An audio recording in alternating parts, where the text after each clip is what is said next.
Atheism lost two of his biggest names last week, with the death of Christopher Hitchens on Thursday, December 15th, and Kim Jong-il on Saturday, December 17th. Although neither of these men believed in God, they could not have led more different lives. Hitchens was one of the greatest literary minds of his generation, speaking out against religious myths in favor of reason and rationalism, whereas Kim Jong-il was the narcissistic, schizotypal, megalomaniacal dictator of North Korea that starved, worked to death, and subjected his own people to a reign of terror in which they were denied all basic human rights, such as free speech, and anyone could be killed for criticizing the regime. It could be argued that Kim Jong-il was not technically an atheist, because he actually thought of himself as a demigod, believing he was the reincarnation of his father Kim Il-sung, also known as the Eternal Leader, who died in 1994 and is still considered to be the rightful president of North Korea. In fact, Christopher Hitchens said of North Korea that it is the only necrocracy in the world, a country governed by the dead. The fact Kim Jong-il thought of himself as a godlike figure is reflected in his many official titles, like the Great Son of Life, Great Man who descended from heaven, as well as Invincible and Ever-Triumphant General and highest incarnation of the revolutionary camaraderie love. Although Kim Jong-il might have thought of himself as a demigod, he was a communist, which are historically known to be atheists, and he certainly did not believe in the Christian God of monotheism. Therefore, it's expected most Christians would jump on this fact, labeling him as an atheist and sweeping his atrocities under the blanket of godless atheism.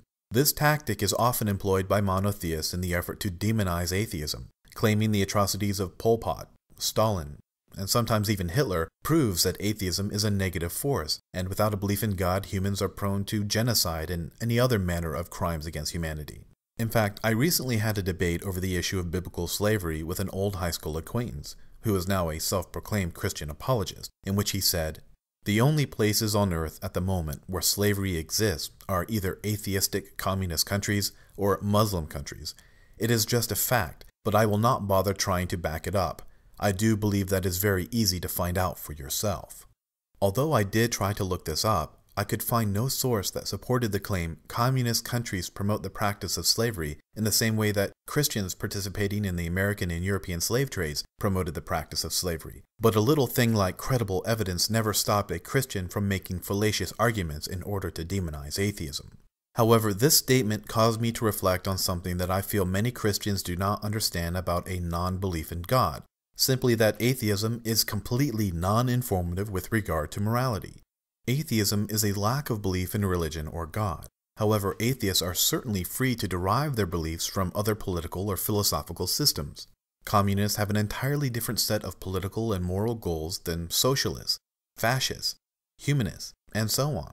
Although none of these belief systems are based in religion, they still impart their followers with a variety of motivations and desires. If one political group of atheists believe it's okay to have slaves, then they are basing that belief on something entirely different than from where I derive my morality. And this is the essential difference between atheism and theism. Christians are a collective group of people that are bound to a universal doctrine. Although there are slight differences in belief, that does not change the fact everyone who believes in Jesus Christ and follows his teachings in the Gospels are considered to be Christians. However, there is no church of atheism, and there are no religious tomes or set of dogmatic beliefs under which all atheists persist. In fact, the term atheist is completely meaningless, because you do not define something by what it is not. Bald is not a hair color, just as not playing baseball is a sport, or not being an auto mechanic is a trade, and a non-smoker is addicted to not smoking. The fact you do not engage in the pastime of collecting stamps does not make you a non-stamp collector, any more than me not believing in religion makes me an atheist. Atheism is a label theists place on those who do not follow theistic philosophies, and for convenience sake most atheists go along, myself included. Therefore, if anyone is going to attempt to label another person, one should do so according to what they actually believe. Although I find labeling oneself to be an arbitrary practice because no one set of principles can encompass all the nuances of someone's individual beliefs, if I had to give myself a label, the closest philosophy I can identify with would be that of secular humanism. The term secular humanist is informative.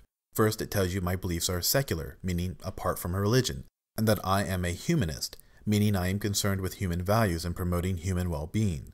By digging a little further, you would also come to realize that I embrace reason, ethics, and justice, while rejecting supernatural and religious dogma as the basis of my morality and decision-making. However, if I were to meet you for the first time and identify myself as an atheist, it would tell you absolutely nothing about who I am or what I believe. It would only tell you what I am not and what I do not believe. I could just as easily be an atheist neo-Nazi as I could be an atheist humanitarian. There is no doctrine that says all atheists must behave a certain way, because such a doctrine cannot exist. Therefore, atheism, as an ideological philosophy, cannot exist. This is why we can have non-believers like Pol Pot committing genocide against his own people, and non-believers like Bill Gates that have donated many tens of billions of dollars of his own money to reducing extreme poverty and providing greater access to healthcare. Atheism itself does not drive anyone to do anything. Pol Pot was the Prime Minister of Communist Cambodia from 1976 until 1979, in which he attempted to build a racially pure society free of Laotians and Vietnamese, where he was the leader over a peasant working class. There are several theories as to why he forced the evacuation of cities, requiring everyone to relocate to the countryside to work on collective farms and forced labor projects. Some believe this was his vision for a utopia, which is why he killed the lame, crippled, homosexuals, and anyone he believed to be an intellectual, because they would not make good workers. But whatever the reason Pol Pot exterminated 2 million to 4 million of his own people, it was not due to the fact that he did not believe in God. There were many factors motivating his actions, but atheism was not one of them. In the same respect, Bill Gates does not help the less fortunate because his lack of belief in God is guiding him to do so. Gates holds many other beliefs and moral philosophies that causes him to spend his money on helping others, rather than hoarding it all for himself, and even becoming a tyrannical dictator like Pol Pot or Kim Jong-il. Atheism has never inspired anyone to do anything, and that is why I feel atheists should attempt to distance themselves from this word. Atheists should define themselves according to what they are, rather than what they are not, which would also help ease the confusion of monotheists that think atheists follow some universal doctrine, where the most destructive atheists in history somehow justify their misdeeds through a lack of belief instead of their actual political ideologies. But if non-believers were to no longer call themselves atheists, what should we call ourselves? Freethinkers? Secular humanists? What term can we use to distance ourselves from the non-label of atheism that would serve to demonstrate what we actually believe? Or do you think this is simply a non-issue? Should we keep referring to ourselves as atheists and force monotheists to elevate their understanding of this term? I would like to hear your opinion on this matter, because it is something I've been thinking about for quite some time. In closing, I was very saddened to hear about Christopher Hitchens' death, for one of the brightest, free-thinking minds has been extinguished within the world. However, we still have his words, which contain his passion for reason and the search for truth, no matter where that truth lies. This torch has been passed down through every generation starting with Socrates, and in turn Hitchens passes it on to us. Let's continue to think freely and use our reason to combat the outdated superstitions of religious ideologies that would prefer to see their own children die rather than receive medical treatment or blood transfusions, that would prefer homosexuals to live in shame rather than receive the full benefits of a free society, and would rather stamp out scientific understanding than have their beliefs legitimately challenged.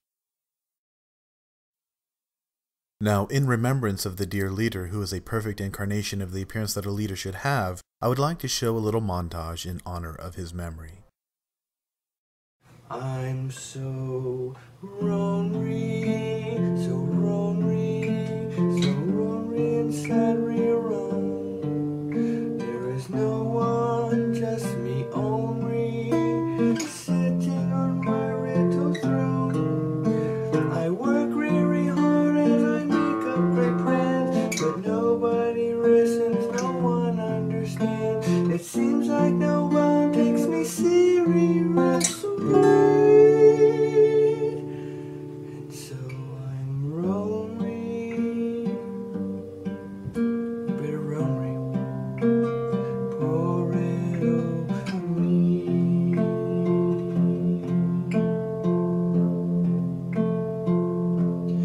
There is nobody I can relate to. I feel like a bird in a cage. It's kind of silly, but not really, 'cause it's filling my body with rage. I'm the smartest, most clever, most physically fit, but nobody else seems to realize it. When I change the world, maybe they'll notice me.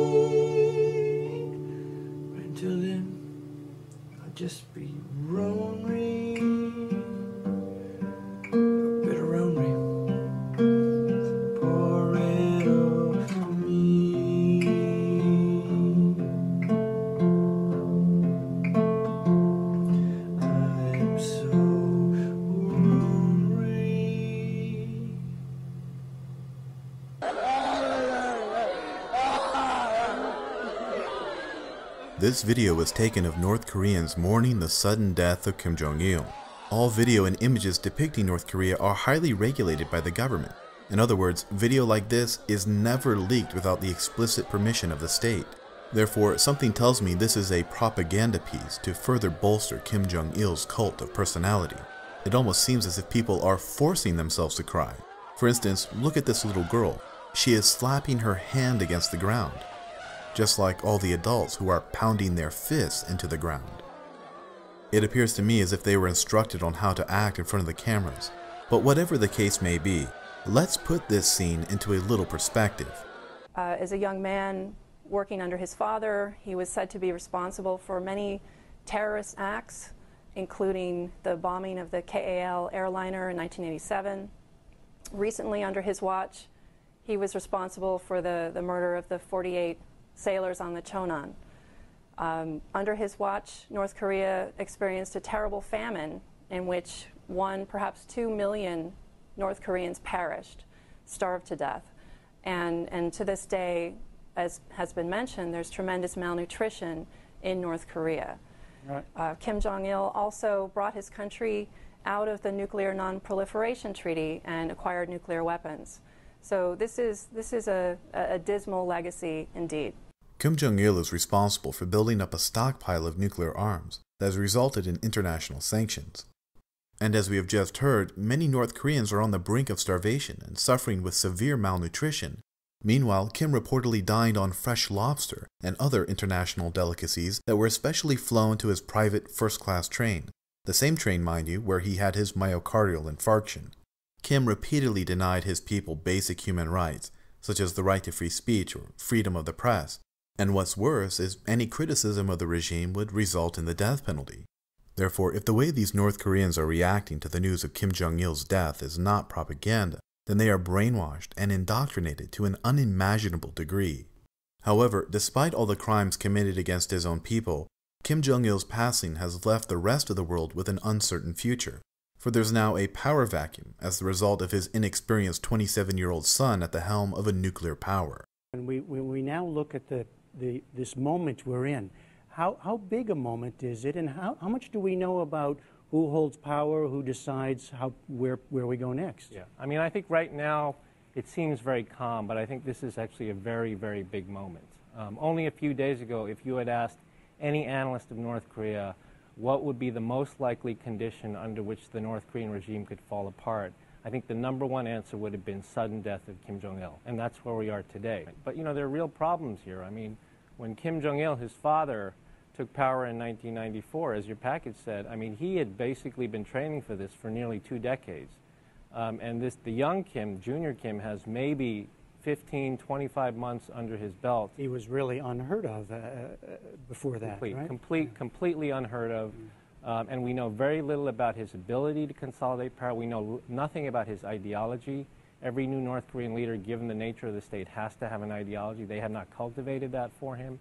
So it really is a blank slate and not a good situation. The bad news would be, as I said, terrifying. It would be if Kim Jong-un fails to consolidate power and we see a regime collapse or a civil war in North Korea where we're no longer sure who has authority and who actually has the nuclear weapons, and possibly seeing those nuclear weapons disappear into global black markets. So that would be, of course, a truly horrifying scenario. 슬픔을 용기로 바꿔서 청년대장 김정은 대장지를 더 잘 보시겠습니다. Well, if you can manage to put the impending nuclear holocaust out of your minds, I hope your holiday season is a safe and happy one. Thanks for watching, and take care.